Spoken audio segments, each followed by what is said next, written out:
Hi Flosstube, this is Stephanie, the Ivy House Crafter. It is Monday,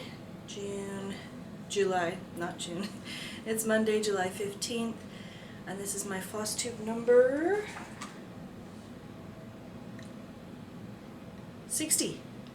I was pretty sure it was 60, but I had to check and make sure. So yeah, that's cool.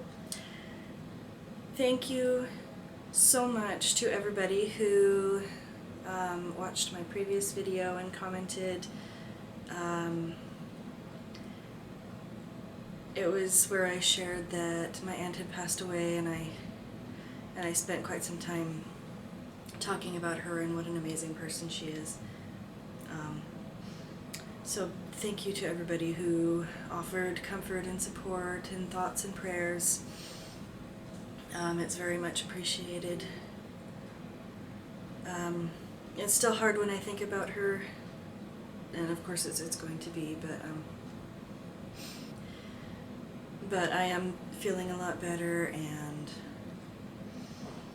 life goes on. Let's move into the cross-stitching. That's why everybody's here. That's why I'm here. So having finished one of the pieces that I had wanted to get done this year and shown that in my last video, I was really excited to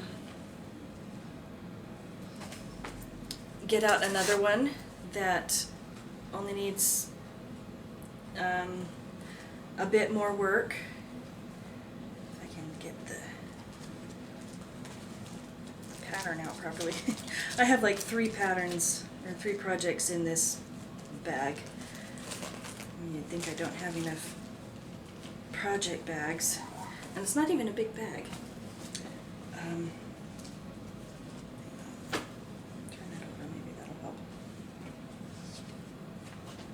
There we go. So this is Chalkboard Mandala by Ink Circles, and this is another one that was on my list of pieces that I would like to finish this year, and I'm getting really close. So the last time you saw this, I don't remember when it was, but I had the inner circle and I had these 2 corners, and I had kind of started on this corner. And so over Monday and Tuesday when I worked on it, I got the rest of this corner done. So now I just have the one more corner to do, and this will be completed. Now obviously I'm not doing it in the same colorway as the pattern. This is 32 count lamb's wool Jobelin, and I'm using a variegated J&P Coats floss, and I'm running really low.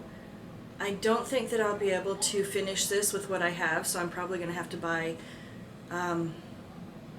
it came in one of those packs that has like a whole variety of variegated colors, and this is the only one that I've actually used so far, but I'm running low on the orange and yellow, or the orange and red colorway, and so I might have to just buy the whole pack again just so that I can have enough to finish this little corner. It's okay though, because I'm planning on doing another piece using blues and have this be a fire and ice set. Previously when I've talked about doing this, I've said that I was going to do that same pattern, the Chalkboard Mandala, but having done each of those corners like 3 times already, and having to do it the 4th time, I'm looking at it, I'm like, it's a really awesome pattern, but I don't think I want to stitch it again. It's getting a little repetitive. So I might just get another Ink Circles pattern that is the same size and stitch that one in the blue colorway and have that be my fire and ice set. There's one that I'm looking at on 123 Stitch. I don't remember what it's called. It's in my virtual shopping cart. If/when I get that, then I'll show it here. But so that was one of the projects that I worked on Monday and Tuesday. I did have a new start Monday evening that I worked on that night and then into the next day. So I had 2 projects that I worked on for both Monday and Tuesday. This is Peaceful Shores. It is a Janlynn kit, and I got it from my husband for Mother's Day. And I have been working on the background. I thought about starting in the middle, but I didn't feel like it. I just wanted to start in the top left corner. So I found the middle of the fabric, counted up however many little squares, there's a word for it, counted up the proper number of stitches and then counted over the proper number of stitches. Being a kit, the border is not very big. It's like 1.5 inches maybe, but I give myself small borders all the time. It doesn't matter. So this is what I've got. I'm not sure how well this is going to show up, but so it starts here and comes across here. If you can see it as well as I can see it while I'm stitching, you can kind of see the outline of where some letters are going to go in here. So that's kind of cool. And this is just that the sky here in the background around the clouds. And that's looking really cool. It's at this point it's just 1 strand of floss, tent stitch or half stitch or whatever. So it goes pretty quickly. So that is my new start for this week. Like I mentioned last week, I do have plans to start and restitch the piece that I did for my aunt. I just need to get the fabric for that. I haven't gone out and gotten fabric for that yet. But I think that the next time I do have a new start, that will be it. Okay, Wednesday and Thursday. Don't know what that sounds like on film. Okay, so Wednesday and Thursday, I had the feeling for something completely different. And I got out my Butterfly Specialty Stitches Sal by Doreen Jones. And this is, well, I'll link the pattern below. I don't have the the printout for what it will look like when it's finished. But here's what I have so far. Sorry, it's all rolled up. So yeah, here's what I have. And this block here is the one that I finished. Let me fold this. It's harder when I fold it because then I can't see through the fabric to look at where I'm pointing. Okay, so I started by working a little bit in the butterfly and then realized, no, this is just cross-stitching and I wanted to do something really different. So I went down and did the stem stitch and Jessica stitches and eyelets that make up these flowers. The stem stitch is really cool because in most lights it looks like the one side is a different color from the other side, but it's just the way the light is hitting it. It's all stitched in the same color. The only different color is the barely there, you can hardly see it, tiny back stitch that goes up the center, and that's a slightly lighter green. So then when I finished those, I made sure that I had the entire outline of the butterfly done, and then I came in and did these. It's a two-part tweed stitch, and that is done in 2 shades of blue. And when I was finished with that part, Then I stitched the rest of the butterfly and I was like, yes, I'm done with this block. And then I looked at the pattern and realized there was a tiny bit of tweed stitch down here, and I had to get out my floss again and finish that up before I could put it away. Anyway, I love this piece as much as ever. These colors sing to me. They are incredibly beautiful. I love the way they play together. This is my my own color conversion of this piece. The original is brighter blues and oranges and bright greens, and instead of a dark brown, it's a black. So I changed the colors up the wazoo, and just love it so much. So now I just have 1, 2, 3, 5 full-size blocks to do, and then there's a border all the way around that fills in all of these areas with more specialty stitches. So I'm not really anywhere near done, but making good progress.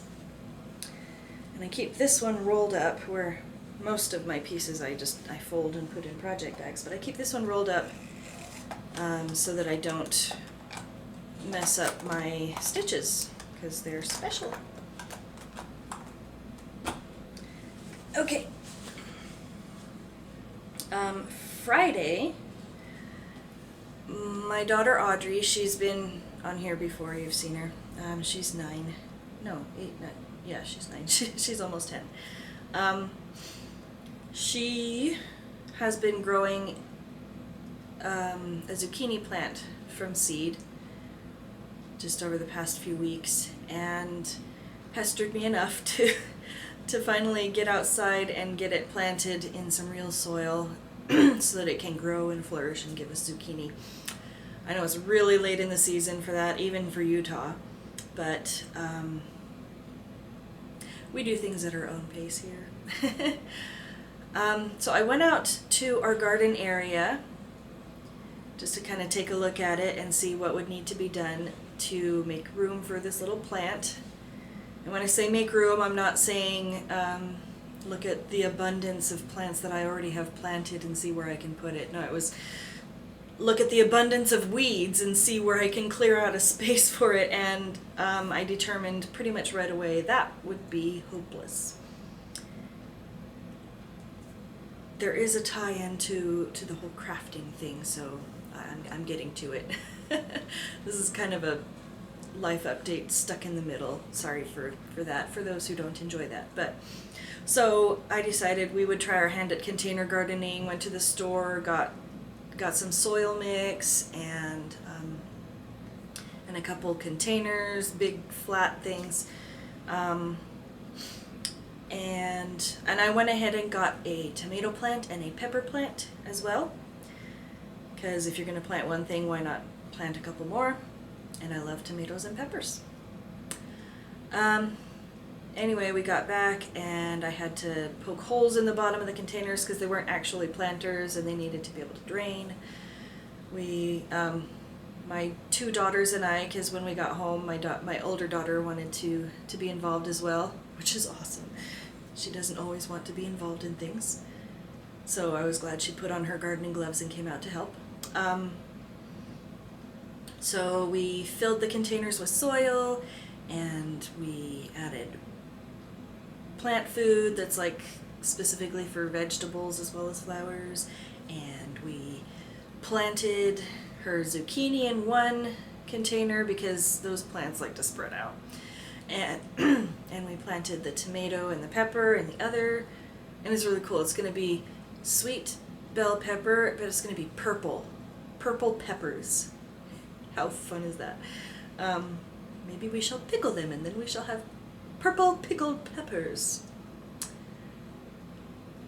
Welcome to my brand of slightly weird and awkward. Okay, so anyway, we got them planted, and then my older daughter took one of the containers that, she took the container that the tomatoes had come in and put soil in that, and then went over to our garden where we have an overgrown patch of green onions that come up every year. They're not green onions anymore, they're monstrosities, but they've gone to seed. You know, they've got the bulbs on top, so she took one of the bulbs and, or what one of the, it's a ball of bulbs. Anyway, she separated the bulbs and planted those in the little pot. And I've been flashing my bra strap here. Anyway, where I'm going with all of that is that A, I was busy, B, I was tired, C, it was so hot. So it was hot, I was sweaty, I was tired, I did not really feel like delicately pulling needle through thread and fabric and all that stuff. So I didn't do any cross stitching on Friday. What I did do, what I was in the mood for, was crocheting. So later that night I went to Walmart to get some crochet cotton, thread, yarn stuff, so that I could crochet some dishcloths.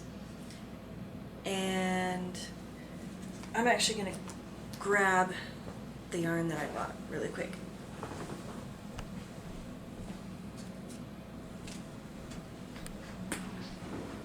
So I bought 2 balls of yarn, and each ball is enough to make 1 dishcloth using the pattern that I made.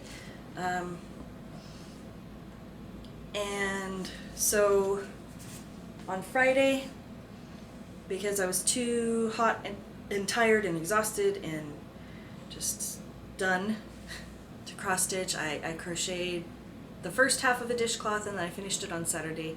And before I show the dishcloth, I'm gonna show the yarn, because I was really excited to find this at Walmart. It's Lion brand and it's called Re-Up, and this is recycled cotton. So it says on here, save the planet stitch by stitch. Recycled cotton saves 5,900 cups of water per ball. And I was like, that is so cool. So yeah, recycled cotton. I got it in 2 colors. This one is navy, and then the one that I'm going to show you that I crocheted is denim. And here is the dishcloth that I made. I'm going to come around so I can make sure that it's showing up okay.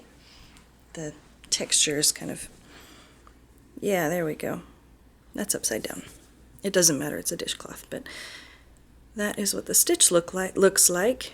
It is, it's a really simple stitch. It's called the spider stitch, and the dishcloth pattern that I used, I think it was called the farmhouse dishcloth or something like that. I did make it bigger. I used 1 size smaller hook than recommended, and added several chains in the beginning to make it a good big size and nice and tightly woven. This is like everything that I look for in a crocheted dishcloth. It's tightly woven. It's not going to stretch too much. It is really thick. Like, this is a good 1/8 of an inch at least, and it's big. I can fit the whole thing in my hand and it flops over. Anyway, I like this dishcloth. And I'll link the pattern below for anybody who crochets or anything, but it was really nice mindless stitching, because once you do the starting chain in the first row, every single row after that you stitch exactly the same, and it's a super easy stitch pattern. Anyway, so that is my denim colored recycled cotton dishcloth. Okay. That brings us to Sunday. No, Saturday evening, because Saturday morning / afternoon I finished the dishcloth, and then Saturday evening I was ready to cross stitch again. So I brought out Forever and Ever, and this is what I worked on Saturday evening and Sunday.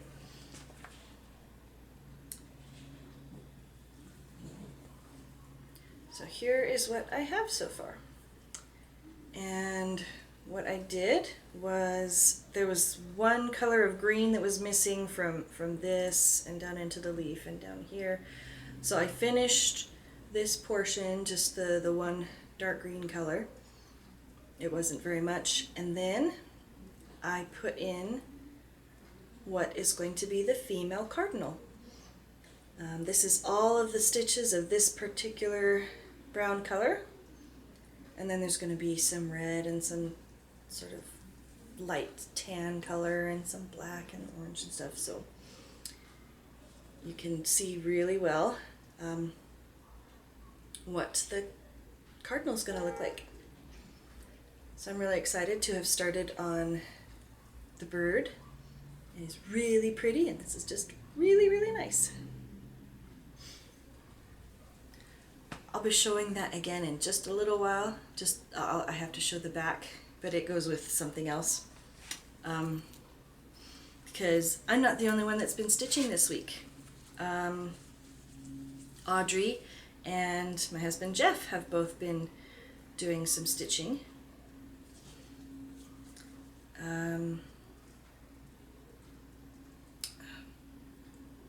Audrey's not always careful with her needle, and she got it poked through the fabric funny.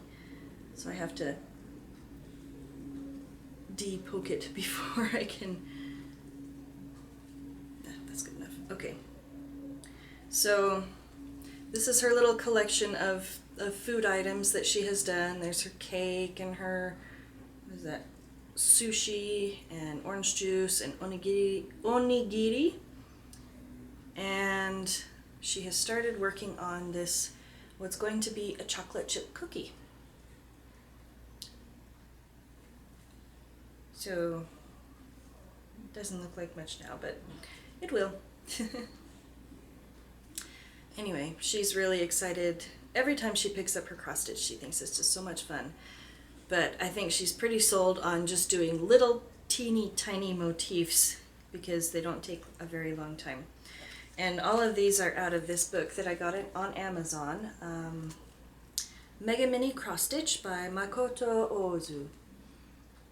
And she just really enjoys all of these little motifs that are easy and quick to stitch up.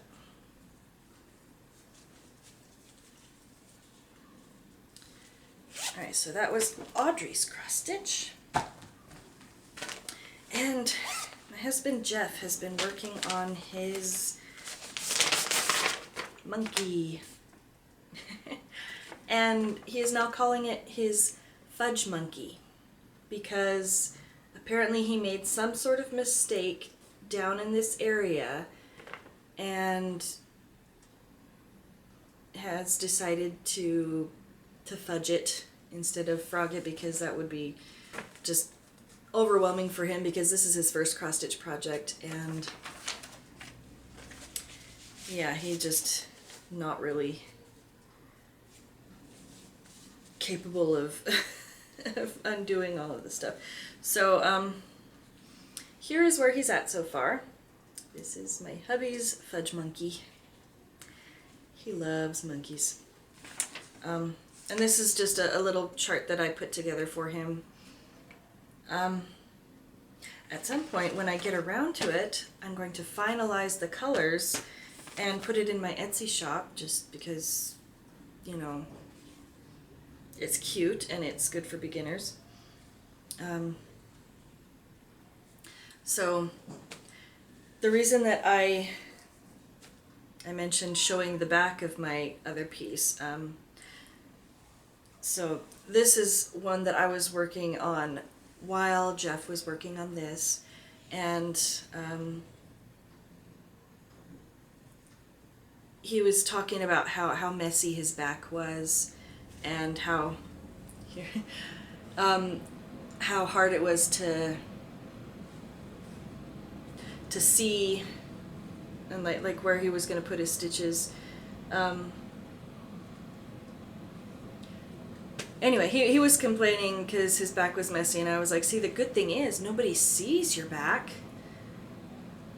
And at which point he reminds me that as an inexperienced stitcher, he flips it over and he has to look at the back to know where to put the needle anyway. And I was like, why are you complaining about your back? I mean my back, look at it, it's ridiculous. See, the thing is, this is like the prettiest back on anything that I have ever stitched. So it was really funny.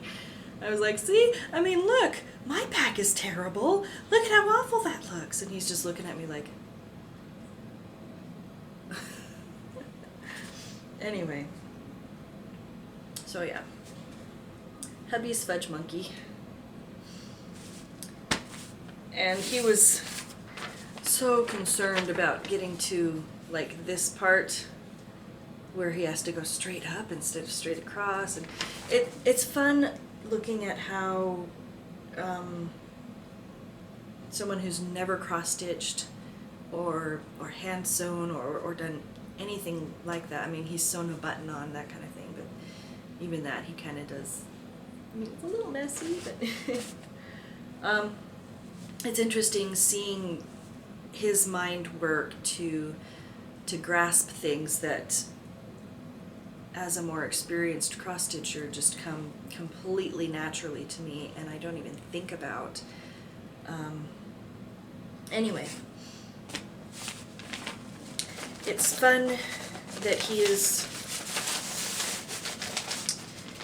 sorry, paper crinkle there. It's fun that he is cross-stitching and enjoying it, and he was joking with my daughter,